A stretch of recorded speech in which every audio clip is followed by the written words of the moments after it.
Hello everyone, this is Carlito Fluito, and I just read that former social network that we used to use when we were teenagers in Spain, called 20, has been erased or closed. I'm not sure. Like, I wouldn't like that it has been completely erased, all the data that it had, because I sincerely think that it was an amazing register of all the information and all the behavior that we used to do when we were teenagers here in Spain.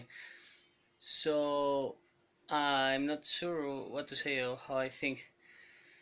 It's interesting all the feelings that produces to think like this big part of our lives might have been erased completely, and not only because of individual motives but more for sociological or historical reasons.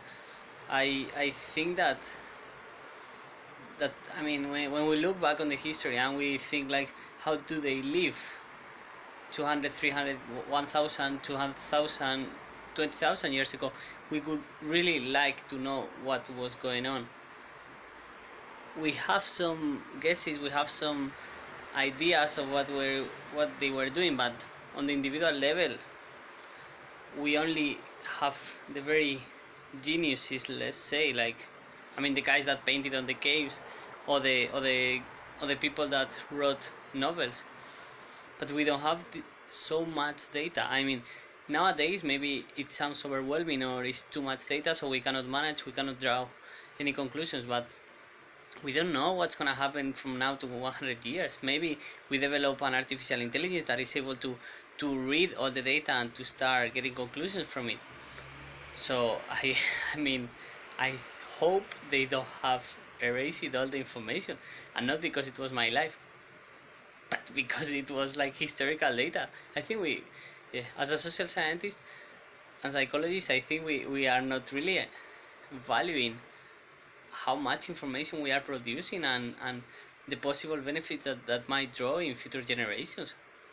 I mean, yeah, I don't know, like, I mean, we are putting a lot of information on Facebook. It's biased, it's right, but at the same time, it's information, and if it's biased, okay, it's the biased information that people is willing to put and to post publicly.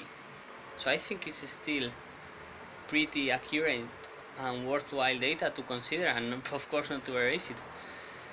Yeah, of course it's this thing of melancholy. So, well, I don't know, like, if you are within a board of management of any social network, please consider not to erase the data for historical purposes. Like, we think that the present is everything, but we are in a moment of time. So yes, the moment is everything, but at the same time, the future will be everything as the past was everything.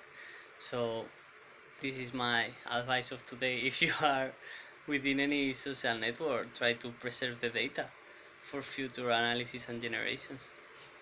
That's all. Bye bye.